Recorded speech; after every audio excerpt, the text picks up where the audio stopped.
Good Wednesday evening, everybody. Chief Meteorologist Brad Panovich here. Welcome into Live Weather Impact tonight. Well, the story, it's not really changing all that much. It's hot. It's dry. We've got fire danger.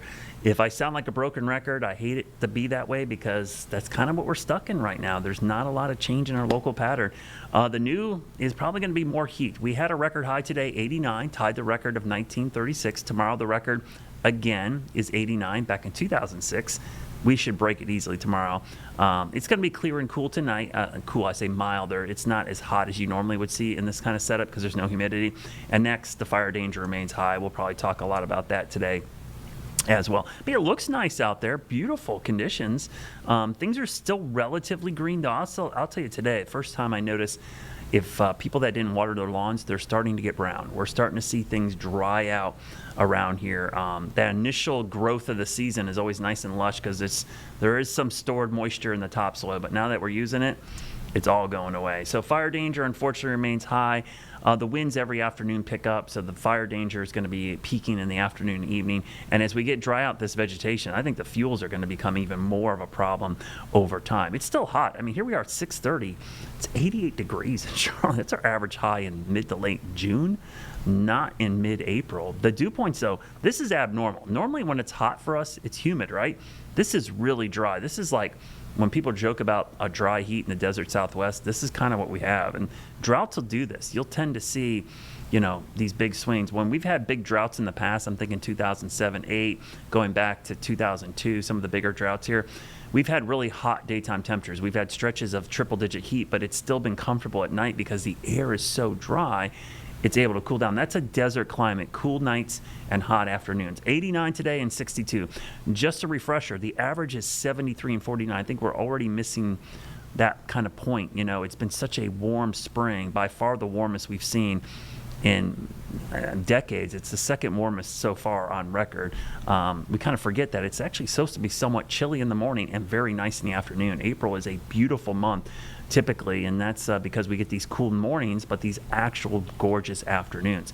Tonight, low 60s, so pleasant, but closer to a summer type feel with temperatures climbing back into the low 90s tomorrow. Now, the record today, obviously, we tied it. Tomorrow, it's 89 again. Friday, the record looks safe. I don't think we're going to hit 94, but Saturday, the hottest day of this heat wave, we certainly could hit 93. That's possible. I'm going to go 92 now, but I'm not going to be shocked either if we kind of blowtorch up there. One of the things about dry air, it can tend to overperform on the temperature standpoint. Why are we so hot and why is there so much severe weather in the middle of the country? They are completely connected. We've got a persistent pattern of ridging over the southeast and a trough in the middle of the country. The battleground between those two, day after day of severe weather. And this is going to be a trend we're going to see for the foreseeable future. Watch our futurecast. This is a 3-day futurecast, by the way. Storms try to move in, they run into that big ridge of high pressure, and they just kind of fall apart. It's like, Tim mentioned this yesterday, it's like running into a brick wall. There's just nothing there. 7-day rainfall forecast. This is not great. It's not good for the middle of the country either. They don't need more rain in parts of the Midwest and the upper Midwest. We need any of that. Could you just ship some of that down here? That would be great. We need to get some of that rain down in our neck of the woods, and unfortunately none in the 7-day forecast really. And I'll show you our one small chance. It's right there. It's Sunday. That's a 20% chance. That doesn't amount to a whole lot, honestly. And if we go into next week, even though it cools down, backdoor front tries to get in here, doesn't really make it. Next Saturday is interesting. There's a big front to our west, but that's 10 days out, folks. And I had someone ask me today, they said, is there rain in the forecast next weekend? I said, I wouldn't read too much into it. I'll be completely transparent. Forecasting rainfall specifics 10 days out is fool's errand. You're not going to do it. I'm more looking for a pattern change. Is there a trough? Is there moisture? And right now, that looks to be happening to our west, not over us. And if you start looking at some of the long-range outlooks, it does look wetter to our west, but not over the Carolinas. Now, part of the dry pattern means a lot of pollen. If you're an allergy sufferer, you're probably noticing this more than people who notice the pine pollen, which is over people's cars usually. That's kind of subsided, honestly, and we're kind of over the hump. Today's tax day. It's a big day on the calendar for a couple reasons, for tax purposes, but also this is when you can plant. You can plant now from frost and freeze, though the drought's going to be another issue. And this is the peak of the tree pollen season. We're over that hump. So things will slowly be getting better over the next couple of weeks, but not from a heat standpoint. It's going to stay hot and dry for the most part. The average temperature remains above average. This weekend, low 90s Saturday, low 70s, maybe 70-ish on Sunday, but yes, a 20% chance of an isolated shower. Your Jerry Hunt Supercenter 7-day forecast. This kind of tells you everything you need to know. 3 days of 90s, we cool down to 70, and everyone's going to say, wow, that's a dramatic drop.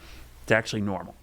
70s are normal, morning lows in the 40s, so it will feel cold compared to the 90s, but next week we're right back into the 80s.